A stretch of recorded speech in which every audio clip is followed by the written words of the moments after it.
ताम्रसिक Prabhu, can I start Prabhu? Yes, Prabhuji, please. Okay. ओम अज्ञानतिमिरन्धस्य ज्ञानाञ्जनशलाकया चक्षुरुन्मिलितं येन तस्मै श्रीगुरुवे नमः। जय श्री कृष्ण चैतन्य प्रभु नित्यानंद, श्री अद्वैत गदाधर श्रीवासदि गौर भक्तवृंद। हरे कृष्णा कृष्णा कृष्णा हरे हरे, हरे राम राम हरे हरे। तो हरे कृष्णा।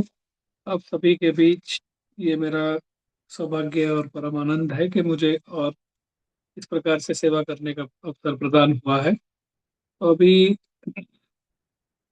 मैं रामायण ही पढ़ रहा हूँ पिछले कुछ दिनों से। तो रामायण से मैं एक और प्रसंग आज मैंने सोचा कि मैं उसके बारे में कुछ डिस्कस करूंगा।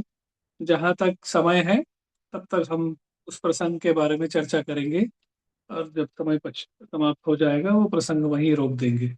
तो ये कहानी आती है जब भी अ, चतुर्मास का 4 महीने जो है वो खत्म हो जाते हैं, और सुग्रीव ने जो वादा किया था प्रभु श्री राम को कि वो सीता मैया की खोज में वानर सेना के साथ खोजने के लिए उन्हें मदद करेंगे, पर वो इंद्र तृप्ति की भोग में एकदम अपने सुध बुध खो जाते हैं, और उन्हें ये भी समय का ज्ञात नहीं होता।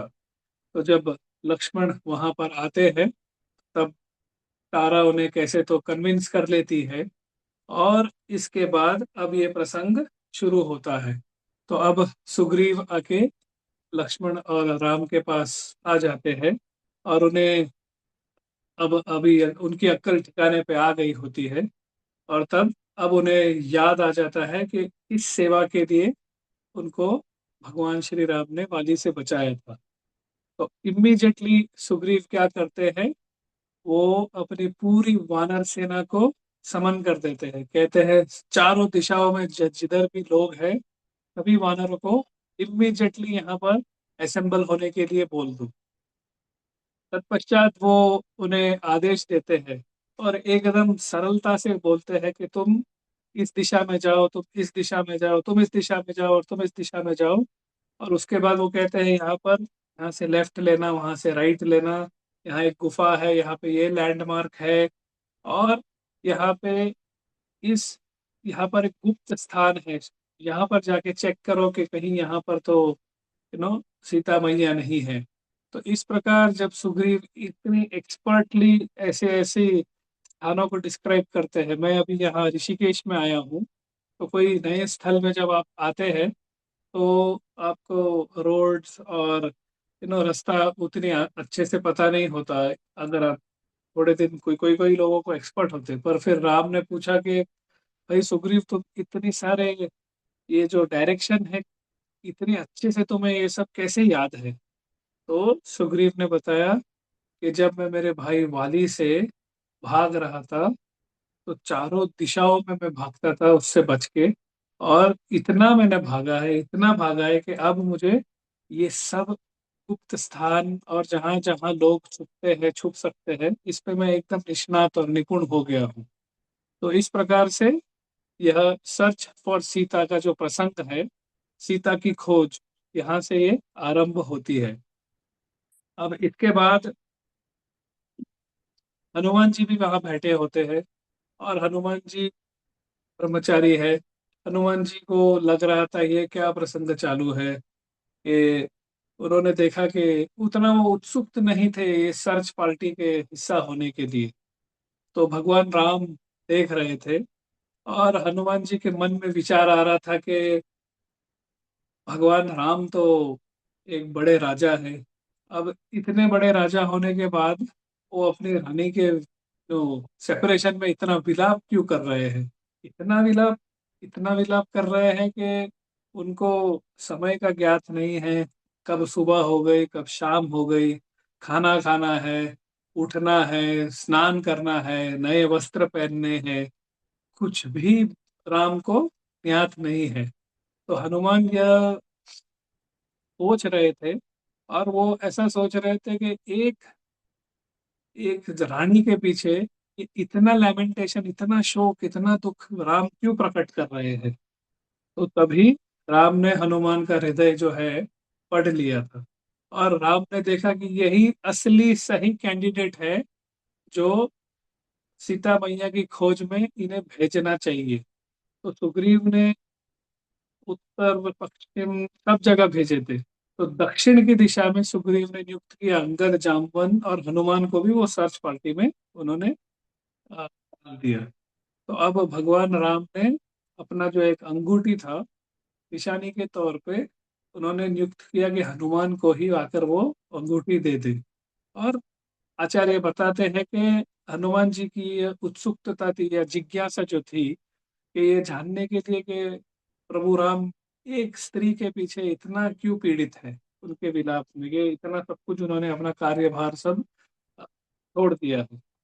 तो यह अंगूठी देते हैं, उसमें दो अक्षर से उसमें इंस्क्राइब था, रा और म। ये तो ये शब्द भी उसके ऊपर जड़े हुए थे। तो यह क्यों दिया, ताकि जब वो हनुमान जी सीता मैया से मिले तो उन्हें वो प्रूफ के तौर पर कुछ तो उन्हें भेंट करे, जिससे उनको विश्वास हो कि यही राम का आदमी है। तो आचार्य यह भी कहते हैं कि एक्चुअली स्पीकिंग, अगर राम ने कोई भी वानर को वो अंगूठी दे दी होगी तो मात्र वो प्रभु राम के आदेश से, और वो अंगूठी के ऊपर होली नेम लिखा था भगवान राम का, रा और म। तो वो जो होली नेम का पावर है और प्रभु की जो निर्देश का आज्ञा पालन करने का जो पावर है, राम की आदेश को पालन करने अनुसार उतरने से, और वो जो नाम जप में जो पावर है, भगवान के राम के नाम में जितना शक्ति है, उसके द्वारा ही कोई भी वानर सक्सेस प्राप्त कर लेता। पर अब हनुमान जी को इस विशेष मिशन के लिए चुना गया। तो हनुमान जी वो अंगूठी ले लेते हैं और आगे बढ़ते हैं। तो जब हनुमान जी सीता मैया की खोज में आगे बढ़ते हैं तो वह देखते हैं कि हम सब अभी दक्षिण की ओर में प्रस्थान कर रहे हैं, और अभी वहां पर उनको एक पक्षी, सब लोगों को पक्षी दिखता है, और वो पक्षी कौन है, संपाति। ये वही संपाति है जो जटायु का बड़ा भाई होता है। तो अब यह पक्षी से वो सभी लोग आकर पूछते हैं कि आपने इन्हें कभी सीता मैया को देखा है, किसी स्त्री को किसी ने अबडक्ट कर लिया हो या फिर किडनैप कर लिया हो। तो जटायु या संपाति के पास दूर देखने की बहुत बड़ी दृष्टि थी, वो वल्चर जो ठहरा था, और अब वो बूढ़ा हो गया था। पर फिर भी उन्होंने बहुत प्रयास किया और काफी बल स्वरूप उन्होंने फिर दूर देखने का प्रयत्न किया। और उसके बाद उन्होंने कहा कि मुझे दिख रहा है कि दक्षिण की ओर आप सब लोग इस समुद्र को लांघ कर लंका में प्रवेश कर जाना, और वहां पर जाकर किसी को सीता मैया की खोज करनी पड़ेगी। तो अब प्रश्न यह आता है, कोई वानर कहता है कि मैं 10 योजना छलांग मार सकता हूँ, कोई 20, कोई 50, कोई 80। अंगद कहता है कि मैं तो 100 योजना लांघ दूंगा, लेकिन उसके बाद रिटर्न आने का मेरा कोई गारंटी नहीं है। और जाम्बवान फिर कहते हैं कि जब वामन देव की लीला हुई थी, जब उन्होंने तीनों लोकों में अपना पैर पसराया था, तो जाम्बवान ने पूरे तीनों लोगों का 3 बार चक्कर काटा था। तो वो कहते थे मैं तो ये कर सकता हूँ आसानी से, पर अब मैं वृद्ध अवस्था में आ गया हूँ, तो अभी मेरे से यह नहीं होगा। और अचानक से उनकी दृष्टि हनुमान जी पर पड़ती है, जो वहां पर वापस आराम से बैठे हुए होते हैं। तो जामवंत जी जाकर, ये प्रसिद्ध कहानी है, वो जाकर हनुमान जी को याद दिलाते हैं उनकी शक्तियों के बारे में, उनको जो श्राप प्रदान हुआ था उसके बारे में वो कहानी बताते हैं। और उसके बाद हनुमान जी का हौसला बढ़ाते हैं, और उनको जब वो ज्ञात हो जाता है उनके शक्ति के बारे में, तो अब हनुमान जी छलांग लगाते हैं, और उस छलांग के साथ अब वो लंका के द्वार पर आकर पहुंच जाते हैं। अब जब वो हनुमान जी वहां पर पहुंच जाते हैं तो सबसे पहले उन्होंने एकदम छोटा स्वरूप अपना धारण कर लिया, अपने आप को कद में बहुत छोटा कर लिया। और उसके बाद हनुमान जी क्या करते हैं, वहां जाते हैं अलग अलग दिशाओं में, अलग अलग जगहों में, कहीं कहीं महलों में ढूंढने लगते हैं कि यही तो, कहीं माँ सीता तो यहाँ नहीं है। तो ढूंढते ढूंढते वो एक जगह पहुंच जाते हैं जो रावण की रानियों का महल कहलाता है। और वहां पर मंडोदरी विश्राम करती हुई रहती है। पर वो 2 मिनट के लिए, 2 क्षण के लिए हनुमान जी वहां पर जाकर भी ढूंढते हैं। और जब वो देखते हैं, उसके बाद यकायक उनको ये चेतना आती है कि नहीं नहीं, यहाँ तो सीता मैया नहीं हो सकती, ऐसे तो वो कभी कर नहीं सकती। तो इसी प्रकार से काफी खोजने के बाद अब हनुमान जी काफी, क्या बोलते हैं उसको, दुखी हो जाते हैं, डिप्रेस्ड हो जाते हैं। बहुत ही हनुमान जी डिप्रेशन में चले जाते हैं कि हे प्रभु, मैंने तो मेरी पूरी शक्ति लगा दी मैया सीता की खोज करने में, और अभी भी मुझे इतना प्रयत्न करने के बाद भी कहीं पर भी सीता मैया का एक लक्षण भी नहीं दिख रहा है, कहाँ पर एक हिंट भी नहीं है कि कहीं यहाँ पर तो नहीं है।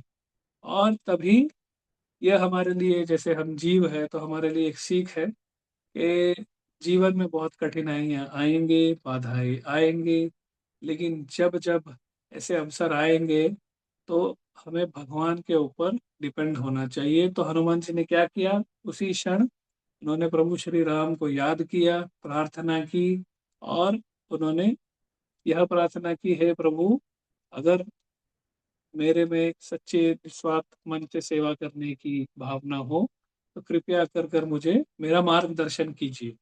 और परमात्मा के रूप में उनको मार्गदर्शन तुरंत हो जाता है।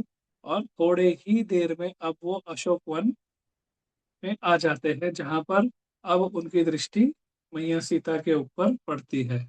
और अब हनुमान जी बहुत खुश हो जाते हैं, प्रसन्न हो जाते हैं। और अब वो पेड़ के ऊपर बैठे हुए होते हैं और वहां से देख रहे होते हैं कि कैसे मैया सीता, इतनी पतिव्रता स्त्री जो है, अब हनुमान जी के मन में अचानक से यह थॉट आता है। हनुमान जी सोचते हैं कि मैया सीता को देखते हुए अब तक बैकग्राउंड में क्या था, राम ने इनको क्यों नियुक्त किया था, क्योंकि इनके मन में यह ख्याल आता था कि राम जी इतने बड़े राजा है और ये रानी के, एक रानी के विलाप में इतना क्यों वो शोक प्रकट कर रहे हैं। पर अब जब सीता मैया को हनुमान जी देखते हैं तो हनुमान जी के मन में इमीडिएटली क्या होता है, वो मन की आंखों से भगवान राम और सीता का दर्शन उनको एक साथ हो जाता है। और जब वो राम और सीता का दर्शन करने लगते हैं तो बहुत प्रसन्न हो जाते हैं, हर्षोल्लासित हो जाते हैं।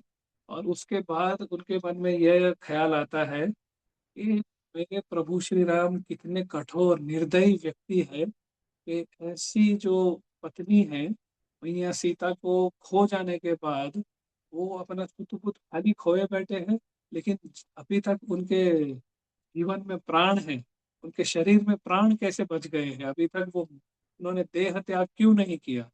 तो जब उन्हें ये ख्याल आता है तो तुरंत राम भगवान उनके मन में प्रकट हो जाते हैं, उनके हृदय में प्रकट हो जाते हैं।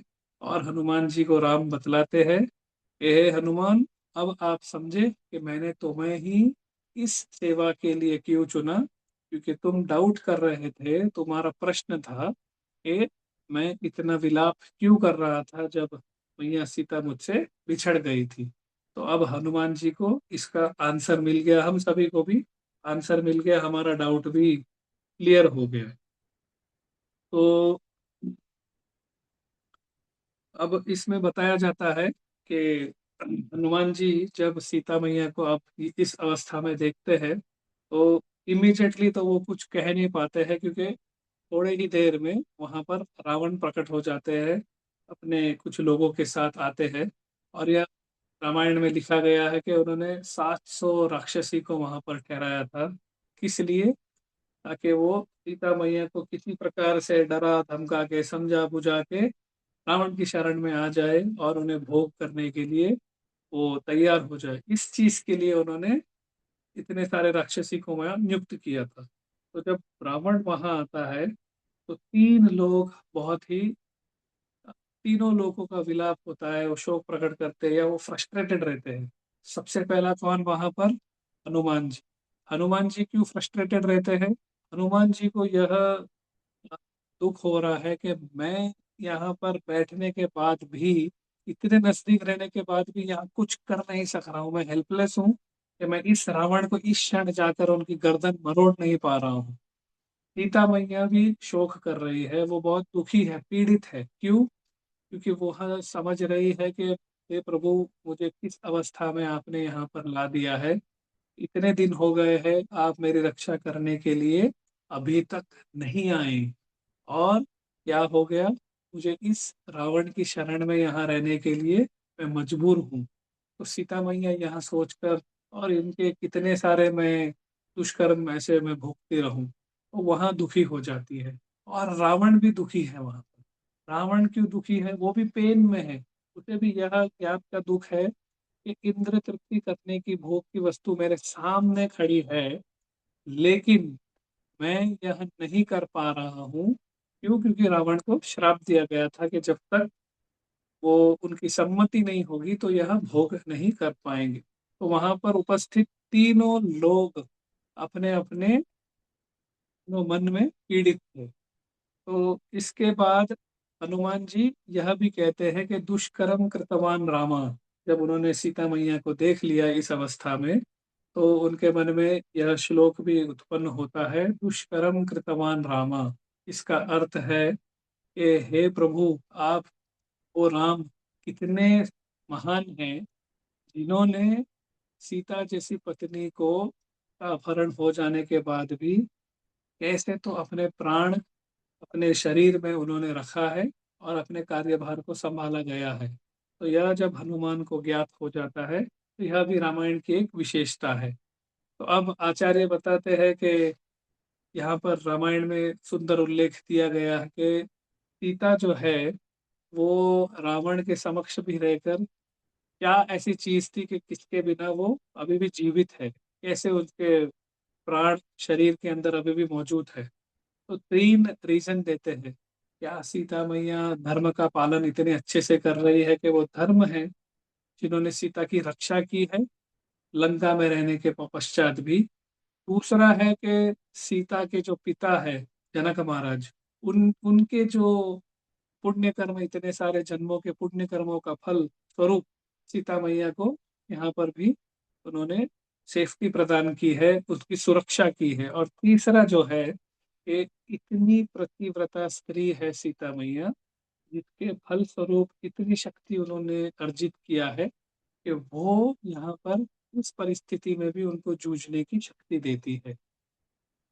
तो अब सीता मैया रावण को उपदेश भी देती है। इतने उनका जो करुणामय व्यवहार था, इतना सब उनके ऊपर कष्ट थोपने के बाद भी अब सीता रावण को यह कहती है कि हे रावण, मैं आपको यह उपदेश देना चाहती हूँ कि आप आपके परिवार के बारे में ध्यान करें, उनका देखभाल करें। आप आपके प्रजा के बारे में आप चिंता करें, प्रजा के जो लालन पालन है उसके बारे में आप ध्यान लगाए, और आप आपके प्रदेश प्रदेश जो है उसकी देख रेख में आपका समय बिताए, ना ही मेरे पीछे आए। तो सीता ने कहा, परिवार, प्रजा और प्रदेश, इन तीनों चीजों का आप देख रेख में आप अगर आपका ध्यान लगाएंगे तो इस सब चीजों में आपको अब डिस्टरबेंस नहीं होगी। पर यह सब चीजों का रावण के ऊपर कोई फर्क नहीं गिरा। तो अब रामायण में, ये कंब रामायण में आता है, सुंदर उल्लेख आता है। और यह 10 रीजन के बाद हम कथा को विश्राम यहाँ पर देंगे। तो सीता मैया अब जब रावण उनके समक्ष आता है तो आचार्य बताते हैं कि उन्होंने एक तृण मात्र, जो एक तृण है, स्ट्रॉ मैट का एक जो स्ट्रॉ है तृण, उसको निकाल के रावण और सीता के बीच में उन्होंने डाल दिया। तो अब आचार्य इसमें 11 रीजन देते हैं कि ये तृण जो है वो क्या संकेत हमें देता है, हम इससे क्या सीख सकते हैं। तो सबसे पहले यह रीजन दिया गया है कि ये जो है, ये जैसे अतिथि देवो भव, ऐसा हमारी संस्कृति में बताया जाता है। तो ये तृण उस आसन के समान है। जब भी कोई गेस्ट हमारे घर पे आता है तो सबसे पहले हम क्या कहते हैं कि आप यहाँ पर विराजिए, ये सीट लीजिए या आसन लीजिए, आसन ग्रहण कीजिए। तो सबसे पहला रीजन जो है, जो सीता देती है कि आप यहाँ पर आके इस आसन को ग्रहण कीजिए, तो वो तृण जो है वो चेयर या सीट के समान कंपेयर किया जाता है। ये है रीजन नंबर वन। दूसरा रीजन है कि हम इसको इसका स्वागत करने के लिए आसन देते हैं। यदि हम कोई भी फॉर्मल रूप से किसी को हम ग्रीट करते हैं या किसी का हम वेलकम करते हैं घर में भीतर आने पर, कि आप बैठिए प्लीज, यहाँ पर आइए, और इतने सारे उनको हम देखभाल करते हैं, तो जाहिर तौर पर वो काफी फॉर्मल ग्रीटिंग हो जाता है कि हम कहते हैं कि ये उतना मेरे निकट के मित्र ना होंगे।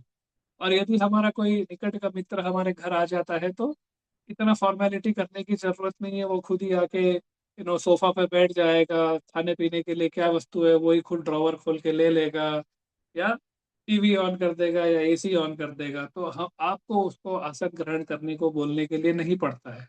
तो यह भी रामायण में बताया गया है कि वो तृण डालने से यहाँ पर सीता मैया ये बतलाती है कि आप एक आउटसाइडर हो मेरे लिए, आप उतना क्लोज नहीं हो, इसीलिए आपके और मेरे बीच में मैंने यह ये तृण डाल दिया है। तीसरा जो है कि कोई भी स्त्री जब अज्ञात पुरुष के सामने आते हैं तो भारतीय संस्कृति में यह होता है कि वो कभी घूंघट ले ले या फिर उनके बीच में कुछ पर्दा आ जाए। तो वो जो बैरिकेड जैसा हम बोलते हैं ना, तो वो जो तृण है वो पार्टीशन, घूंघट, पर्दा या बैरिकेड के समान उसे कंपेयर किया जाता है। ये है तीसरा रीजन कि क्यों तृण सीता रावण के बीच में और उनके बीच में डालती है। चौथा यह रीजन बताया गया है कि सीता मैया कहती है कि आपने तो मुझे आपके सोने की लंका के बारे में इतना वर्णन किया है, आपका जो पूरा सोना है ना वो इस तृण मात्र के समान है मेरे लिए। ये जो आपका पूरा जो धन है, संपत्ति है, मेरे लिए तो ये केवल एक तृण मात्र है करके वो तृण वहां पर रख देती है। और एक और रीजन, जो पांचवा रीजन है, आचार्य बताते हैं कि देखो ये तृण जो है ना, सीता कहती है कि ये मेरी कोई बात नहीं मानता, तो आप भी इस तृण के समान हो के कितनी भी सद्बुद्धि दे पर आपको कोई भी ज्ञात का तो बात नहीं होता है। तो इस प्रकार से ये पांचवा रीजन हो गया। छठा जो है, यहाँ पर आचार्य बताते हैं कि जैसे ये तृण है वो एकदम, कितना उसका मूल्य क्या है, उसका अर्थार्थ क्या है, ज्यादा कुछ मूल्य नहीं है। तो सीता कहती है इस तृण, जैसे ये तृण है उसी प्रकार आप भी रावण हो, तो आप मेरे लिए कोई विशेष नहीं हो और आपका मूल्य भी इस तृण के समान है। Ravana is equals to straw. That is the sixth meaning why this is being spoken. उसके बाद सातवां यह रीजन है कि अब सीता मैया बतलाती है कि मैंने ये तृण आपके और मेरे बीच में पार्टीशन के रूप में क्यों रखा है, क्योंकि ये तृण जो है वो इतना इनसिग्निफिकेंट है, इसका कोई मूल्य नहीं है। तो आप मेरे पीछे भोग करने के लिए इतने उत्सुक थे, पर मेरा जीवन जो है ना इतना इनसिग्निफिकेंट है कि मुझे कुछ नहीं पड़ी है आपके धन दौलत संपत्ति भोग ऐश्वर्य में, और मैं भी, मेरा जीवन भी इस तृण के समान व्यर्थ है। तो यह सातवां रीजन हो गया। फिर एक श्लोक सुनाती है मैया, कहती है कि न्यायेन हीनम पशु भी समाना। तो यहाँ पर आचार्य बतलाते हैं इस श्लोक का अर्थ है कि जब बुद्धि मति मारी जाती है तो व्यक्ति पशु के समान हो जाता है। और पशु को खाने के लिए क्या चाहिए? तृण। तो ये लेके कहती है कि ये लो पशु, आप पशु है तो पशु के लिए खाने के लिए मैं चारा दे रही हूँ, ये लो, ये स्ट्रॉ लो और तृण खा लो। उसके बाद सीता मैया का नौवां जो आचार्य रीजन बतलाते हैं तृण डालने के लिए, उसमें बताया जाता है कि जब प्रभु राम आएंगे, राम तो पक्का आने वाले हैं, और जब आपकी लंका को जला देंगे आपके सारी सेना का विनाश कर देंगे, उसके बाद आपको रहने के लिए कोई जगह नहीं रहेगा। तो यह तृण ले लो, और यह तृण लेके आप आपकी कुटिया बना लो, ताकि आपके पास रहने के लिए कोई स्थान तो होगी। तो यह 9वां रीजन है कि सीता मैया क्यों वो स्ट्रॉ डालती है। और आचार्य बतलाते हैं कि 10वां रीजन क्या है। यहाँ पर मैया बताती है रावण को कि नरसिंह भगवान जो है वो कहाँ से प्रकट हुए हिरण्यकशिपु का विनाश करने के लिए, स्तंभ के अंदर से। तो जिस प्रकार से उस निर्जीव स्तंभ के अंदर से नरसिंह देव ने भगवान ने नरसिंह देव का रूप लेके हिरण्यकशिपु का वध किया, तो यह वार्निंग है, चेतावनी है रावण के लिए। ये रावण, यह मत समझना कि कैसे समुद्र समुद्र पार कर कर राम आएंगे। इस तृण के भीतर से प्रभु राम भी आ सकते हैं, जिस प्रकार से नरसिंह भगवान स्तंभ के भीतर से प्रकट हुए थे। और इस तृण मात्र के भीतर से प्रकट होके जैसे नरसिंह भगवान ने हिरण्यकशिपु का वध किया, उसी प्रकार आपका भी विनाश निश्चित है। और अंत में 11वां रीजन है कि जैसे वामन देव ने उस अ, तृण का इस्तेमाल किया शुक्राचार्य को, अ, एक एक वेपन की तरह, एक शस्त्र की तरह, तो उसी प्रकार यह तृण भी शस्त्र है। और इससे आपको बच के रहना चाहिए। तो आप, इससे हानि हम पहुंचा सकते हैं, तो आप सावधान करके, ऐसे ये आचार्य सुंदर प्रकार से 11 रीजन देते हैं। और यहाँ पर आज की मैं ये चर्चा जो है, प्रसंग जो है रामायण में, मैं अभी यहाँ पर विश्राम करूंगा। Thank you very much. Hare Krishna. Srila Prabhupada की जय।